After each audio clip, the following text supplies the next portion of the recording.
Hello everyone, welcome to my channel. आज हम पढ़ने वाले हैं स्टैंडर्ड 9 मैथमेटिक्स में चैप्टर नंबर 1 नंबर सिस्टम, उसके अंदर एक्सरसाइज 1.3 और देखते हैं कि एक्सरसाइज 1.3 में कैसे क्वेश्चन है और उसे हम कैसे सॉल्व करते हैं। सो एक्सरसाइज 1.3 में फर्स्ट क्वेश्चन है, write the following in decimal form and say which kind of decimal expansion each has. नीचे हमें 6 नंबर्स दिए हुए, उसको हमें डेसिमल फॉर्म में कन्वर्ट करना है और बताना है कि वो डेसिमल एक्सपांसन कौन से टाइप का है। फर्स्ट देखते हैं कि डेसिमल एक्सपांसन है वो 2 टाइप्स के होते हैं। फर्स्ट है वो टर्मिनेटिंग। टर्मिनेटिंग का मतलब कौन से कि जिसका डिवीज़न हम करेंगे और रिमाइंडर है वो 0 आ जाता है। तो रिमाइंडर 0 होता है तो उसका मतलब क्या है, आंसर है वो फिनिट होगा। तो जब आंसर फिनिट हो और रिमाइंडर 0 हो तो वो डेसिमल एक्सपांसन है वो टर्मिनेटिंग होगा। फॉर एग्जांपल 3 डिवाइडेड बाय 2, तो देखो हम इसको डिवीज़न करेंगे 3 डिविजिबल बाय 2 तो उसका रिमाइंडर देखो 0 आता है यहाँ पे और आंसर भी क्या है वो फिनिट है। तो और रिमाइंडर 0 और आंसर फिनिट है तो डेसिमल एक्सपांसन इज टर्मिनेटिंग।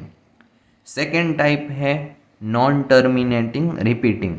तो उसमें क्या होता है कि रिमाइंडर है वो 0 नहीं होता है तो उसका आंसर भी क्या होगा, फिनिट नहीं होगा।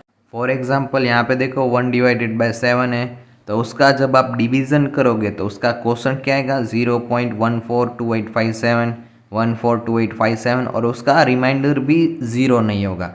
तो देखो ये क्या हो गया, 142857 142857 वो रिपीटिंग पैटर्न है तो इसको हम कैसे लिख सकते हैं 0.142857 के ऊपर बार।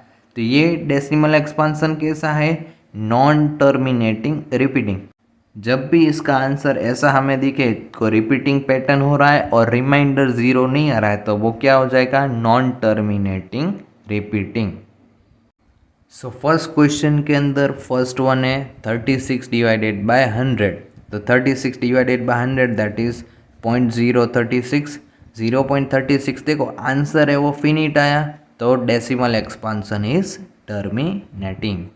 तो सेकंड क्वेश्चन है 1 डिवाइडेड बाय 11। तो 1 डिवाइडेड बाय 11 करेंगे तो यहाँ पे देखो 0 लगाया, यहाँ पे भी हमने 0 लगाया पॉइंट। फिर यहाँ पे देखो 10 है वो 11 से छोटा है तो और एक 0 लगाना पड़ेगा और एक 0 लगाया तो यहाँ पे भी 0 लगाना पड़ेगा। अब देखो 100 हुआ सो 11 9 ज़ा 99 तो 100 माइनस 99 दैट इज़ 1। फिर से एक 0 लगाएंगे तो फिर से ये क्या हो जाएगा, 10 है वो 11 से छोटा है तो और एक 0 लगाना पड़ेगा और एक 0 लगाया तो यहाँ पे एक 0 लगाना पड़ेगा। फिर से 11 9 ज़ा 99 यहाँ पे आएगा 1।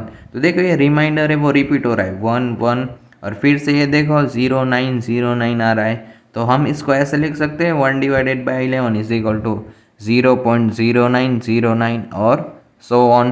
तो देखो 09 रिपीटिंग हो रहा है तो इसको हम क्या लिख सकते हैं 0.09 बार। तो ये कैसा है, डेसिमल एक्सपांसन है, नॉन टर्मिनेटिंग रिपीटिंग। इसके रिमाइंडर भी 0 नहीं आ रहा है और इसका आंसर भी फिनिट नहीं है तो that is non terminating repeating decimal expansion. So third question है 4 इंटू 1/8। तो ये मिक्स फ्रैक्शन में दिया हुआ है। सो फर्स्ट इसको हमें इम्प्रॉपर फ्रैक्शन में कन्वर्ट करना पड़ेगा। तो कैसे करेंगे, देखो ये 4 और 8 को हम फर्स्ट मल्टीप्लाई करेंगे और जो ऊपर होता है यहाँ पे उसको हम प्लस करेंगे और नीचे है वो डिविजिबल बाय 8, नीचे जो होता है वही रखेंगे। तो 4 8 ज़ा 32 प्लस 1 ऐसा ही और ये नीचे डिविजिबल बाय 8। तो 32 plus 1 that is 33 divisible by 8। तो 4 इंटू 1/8 क्या हो गया 33/8 that is in improper fraction. अब इसका डिवीजन करेंगे तो देखें यहाँ पे 33 डिविजिबल बाय 8, 8 4 ज़ा 32, 33 माइनस 32 इज़ 1। फिर से पॉइंट यहाँ पे 0 और यहाँ पे पॉइंट लगाएंगे, 8 1 ज़ा 8, 10 माइनस 8 इज़ 2 और 8 2 ज़ा 16। यहाँ पे 20 माइनस 16 करेंगे तो रिमाइंडर इज़ 4 और 8 5 ज़ा 40। इसका आप डिवीज़न करोगे तो 4.125 आंसर आएगा, रिमाइंडर है वो 0 आएगा। तो हम ऐसा लिख सकते हैं 4 into 1/8 is equal to 4.125। Answer है फिनिट है, remainder is 0 So decimal expansion is terminating. So next question है fourth, that is 3 divided by 13। तो चलते हैं इसका डिवीजन करते हैं। 3 और ये 13, 3 छोटा है 13 से, सो हम पॉइंट करके 0 लगाएंगे। तो 13 2 ज़ा 26, 30 में से 26 माइनस किया तो 4, 0 लगाया। 13 3 ज़ा 39, 40 में से 39 जाए तो 1, यहाँ पे 0 लगाया, लेकिन 10 है वो तो 13 से छोटा है तो और एक 0 लगाया, तो यहाँ पे और एक 0 ऐड करना पड़ेगा। 13 7 ज़ा 91, 100 में से 91 जाए तो 9, यहाँ पे 0 लगाया। 13 6 ज़ा 78, 90 माइनस 78 इज 12, यहाँ पे 0 लगाया। और 13 9 ज़ा 117, तो 120 माइनस 117 इज 3। तो देखो जहाँ से हमने स्टार्ट किया था वहीं से आ गया, 3 से हमने डिवीज़न किया था, वहाँ से फिर ये 3 आ गया।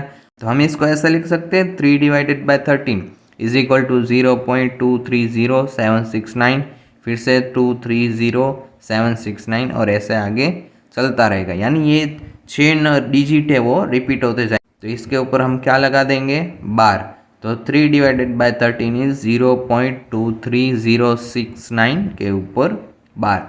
देखो रिमाइंडर भी 0 नहीं है, आंसर भी फिनिट नहीं है, तो that is decimal expansion is non terminating repeating. चलिए फिफ्थ क्वेश्चन देखते हैं, दैट इज 2 डिवाइडेड बाई 11। तो यहाँ पे 2 डिवाइडेड बाई 11 करेंगे, तो 2 छोटा है तो 0 लगाना पड़ेगा, तो यहाँ पे भी 0 लगाया। दैन 11 1 सा 11, 20 माइनस 11 करेंगे तो 9, 0 लगाया।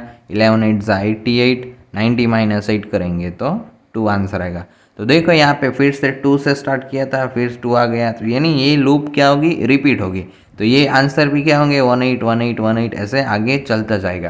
तो I can write that 2 divided by 11 is equal to 0.1818 and so on.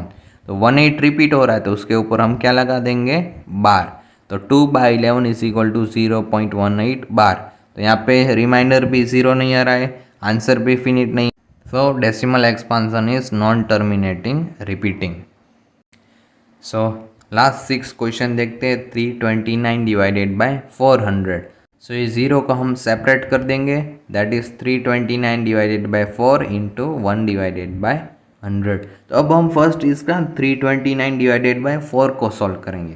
तो इसका डिवीजन करते हैं। 329 डिविजिबल बाय 4, 4 8 ज़ा 32, 32 माइनस 32 0 और ये 9 नीचे आ गया। 4 2 ज़ा 8, तो 9 माइनस 8 इज़ 1, यहाँ पे 0 लगाएंगे और यहाँ पे लगाएंगे पॉइंट। सो 4 2 ज़ा 8, 10 माइनस 8 इज़ 2 और 4 5 ज़ा 20। ठीक है, यहाँ पे 0 लगाया, यहाँ पे 20 आया, यहाँ पे रिमाइंडर आ गया 0। सो 329 डिवाइडेड बाय 4 का आंसर आया 82.25। तो लेकिन एक्चुअल में तो ये क्या है, 329 बाय 4 मल्टीप्लाई 1 बाय 100। तो यहाँ पे लिखेंगे 329 बाय 4 मल्टीप्लाई 1 बाय 100। इसकी जगह मैं ये लिख सकता हूँ 329 बाय 4 की जगह 82.25। तो यहाँ पे वो लगाया 82.25 मल्टीप्लाई 1 बाय 100। तो 82.25 मल्टीप्लाई 1 दैट इज 82.25 और 100 आ गया नीचे। तो देखो 100 के पास 2 0 है, तो यहाँ पे देखो पॉइंट है वो 2 डिजिट लेफ्ट साइड चला जाएगा, यानी ये 1 और ये 2, यानी 8 के आगे पॉइंट आएगा। So that is 0.8225। तो 329 डिवाइडेड बाय 400 का आंसर आएगा 0.8225। ठीक है, तो ये देखो रिमाइंडर 0 आ गया, आंसर भी फिनिट है। सो decimal expansion is terminating. So last 6 question देखते हैं। 329 डिवाइडेड बाय 400।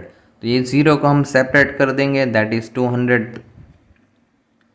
सो ये 0 को हम सेपरेट कर देंगे, that is 329 divided by 4 into 1 divided by 100। तो अब हम फर्स्ट इसका 329 डिवाइडेड बाय 4 को सॉल्व करेंगे। तो इसका डिवीजन करते हैं। 329 डिविजिबल बाय 4, 4 8 ज़ा 32, 32 माइनस 32 0 और ये 9 नीचे आ गया। 4 2 ज़ा 8, तो 9 माइनस 8 इज़ 1, यहाँ पे 0 लगाएंगे और यहाँ पे लगाएंगे पॉइंट। सो 4 2 ज़ा 8, 10 माइनस 8 इज़ 2 और 4 5 ज़ा 20। ठीक है, यहाँ पे 0 लगाया, यहाँ पे 20 आया, यहाँ पे रिमाइंडर आ गया 0। तो देखो रिपीटिंग। सो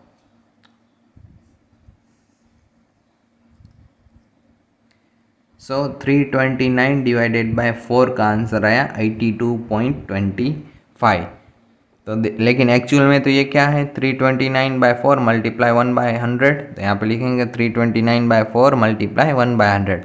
इसकी जगह मैं ये लिख सकता हूँ 329 बाय 4 की जगह 82.25। तो यहाँ पे वो लगाया 82.25 मल्टीप्लाई 1/100। तो 82.25 मल्टीप्लाई 1 दैट इज 82.25 और 100 आ गया नीचे। तो देखो 100 के पास 2 0 है, तो यहाँ पे देखो पॉइंट है वो 2 डिजिट लेफ्ट साइड चला जाएगा, यानी ये 1 और ये 2, यानी 8 के आगे पॉइंट आएगा। So that is 0.8225। तो 329 डिवाइडेड बाय 400 का आंसर आएगा 0.8225।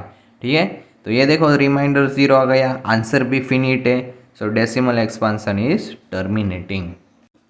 अगर ये सम और भी आसानी से समझना है तो आपको एक थियरी समझनी पड़ेगी, that is real number and decimal expansion. वो मैंने प्रीवियस वीडियो में कवर किया है, तो आप उसे फर्स्ट देखें और फिर ये एक्सरसाइज को करेंगे तो और अच्छी तरह से आपको समझ में आएगा।